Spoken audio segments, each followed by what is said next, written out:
What's up guys, and welcome to FPL Today, and welcome to the team selection video for Game Week 11, where we go over how I did in Game Week 10 and my thoughts going into Game Week 11 with the hope of helping you with your Fantasy Premier League season. So let's get straight into it, and we start off with the massive scoreline from Reece James, 21 points. And I'm not going to lie, before Game Week 10 started, I was thinking, have I missed a trick here? Should I have gone Chilwell like I know a lot of the community was saying to go with? But having seen Reece James before the red card and the time he's had off from the starting 11, before that I remember Reece James looking incredibly dangerous going forward, and it looked like he would have a good link-up or partnership with Lukaku moving forward into this season. With Lukaku out, I was a bit worried that James wasn't the choice, Chilwell would be. And then, of course, James comes in with an absolute stellar score for a defender of 21 points. That comes from, of course, a clean sheet, but he also managed to get 2 goals as well, getting full bonus points. And to be honest, my good game week is purely down to him, which is why we had to highlight him at the beginning of this video. We did get some good performances from Livramento, who of course got a clean sheet. Salah, who got an assist. Yes, we would have liked more from Salah, but to be honest, so many people were captaining him. It doesn't really matter what he did or what he didn't do. But we also got a big scoreline from Ronaldo, getting 12 points from him in the game against Tottenham Hotspurs, which makes me worry about Spurs' future and makes me think maybe I shouldn't be looking towards Son and Harry Kane like I initially had planned to. Other than those players, a lot of disappointing performances. We've got Sanchez, Alexander-Arnold and Mahrez all on 1 point. We have Sarr on 2. Mbeumo didn't play, and that does mean we get Ben White off the bench for 6 points, with Arsenal having a great game against Leicester. Unfortunately, I've not seen any of the games yet. I'm recording this Saturday night. I'm going out for drinks with some work friends Sunday night, so I have to get my thoughts down now and hopefully edit it Sunday so we can get you this video Monday at 11 AM. But we're currently sitting on 54 points when the average is 31. Game week rank of 277,088. And it does mean we have an overall rank on Saturday night of 23,196, which is about where I used to be in the rankings before the last 2 seasons that had COVID complications. Now, I'm not blaming it down to COVID.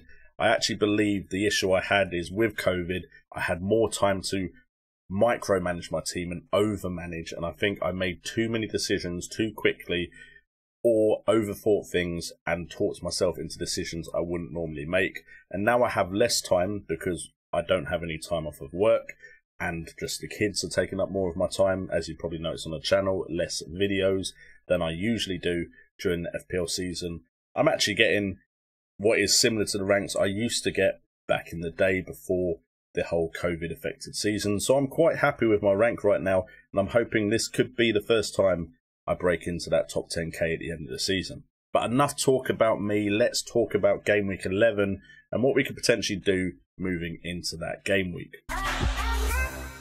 So our starting 11 for Game Week 11 starts off with Sanchez with Newcastle at home, which is a great fixture where I think he could get some save points and potentially a clean sheet. And we have a very good looking defence with Livramento with Aston Villa at home, Alexander-Arnold with West Ham away, and Reece James with Burnley at home. Now hopefully Reece James starts because I think he has the potential to get big point scores in any given game week as long as he's in the starting 11.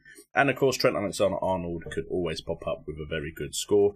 Livramento has just been so consistent that I've actually put Duffy and White on the bench with Newcastle at home and Watford at home.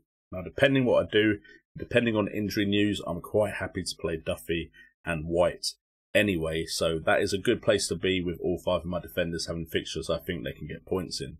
The midfield, we have Rafinha with Leicester at home. I'm yet to see if he plays in Game Week 10. If he does, I'm happy to have him for that Leicester game, although Leeds don't look on the boil like they were last season. Sarr is still an issue for me. He's been very disappointing recently. Even when Watford scored 5 goals, he didn't really get involved.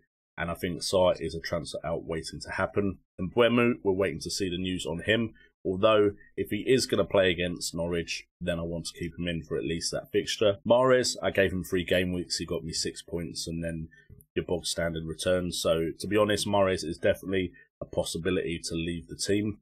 Salah, captaincy armband as default on him with West Ham away. And from the opposing team, we have Antonio with Liverpool at home, and then Ronaldo with Man City at home. I was going to get rid of Ronaldo. It was going to be Ronaldo, Sarr and Mbeumo who were up on the chopping block this game week. And then, of course, Ronaldo has a great game against Spurs. Now, Man City are no Spurs, definite.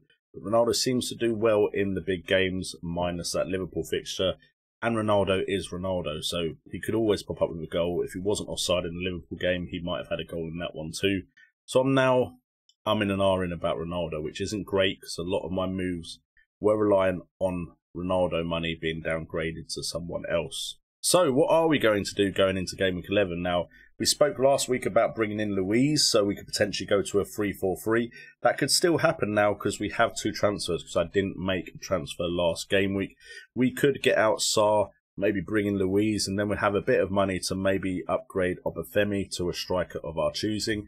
We do have some money in the bank, 1.8 million to be exact. So that could be that we get a player in for Obafemi, who has been the red player on my bench for so long now, and we get a decent third striker. So that could be the move. We have the 2 transfers. So Luiz is a very likely possibility, but so is Conor Gallagher, who I really wish I'd brought in on the offset. Would I have played in this game week? There's a chance I would have, purely because I was confident he would start. But Gallagher against City, 2 shots on goal, 2 shots on target, 2 from inside the box, 1 big chance, getting 1 goal from expected goals of 0.60, 4 key passes with 1 big chance created, which got him an assist, with expected assist at 0.58. I've liked Gallagher since probably around Game Week 5, but I've always looked at the fixtures and thought, not yet, hold off. And we've just seen Brentford do poorly against Burnley, so potentially Palace have been doing well against the big teams, and could do poorly against the weaker teams. But Palace's fixtures do look better now, with Wolves, Burnley, Aston Villa in the next 3, Leeds in Game Week 14, then it is Man United, who you never know what Man United will turn up, and then it's Everton in Game Week 16. So very good chance Gallagher comes in for one of Sarr or Mbeumo as well, depending if I decide to just hold a transfer and maybe keep Ronaldo a little bit longer to see if he can go and get another double-digit return. Anyway guys, thank you for tuning into this video. Apologies that although the graphics will be correct, I recorded this video on Saturday. It will be updated with, of course, Antonio's score and Rafinha's to see how our game week did eventually end up. But, you know, every now and again, I want to go out and have drinks with my mates and probably celebrate 2 good game weeks in a row, hopefully. If Rafinha and Antonio do anything of significance, it's been a very good game week. So I hope you guys have had just as good a game week. Let me know in the comments down below exactly how your game week went. We can discuss it. We can see what we can do moving forward. Also, if you could, it really does help out the channel if you hit that like button. And also subscribe so you do get notified when my content comes out. I've been JNO. This has been FPL Today. And remember, it's all about the game.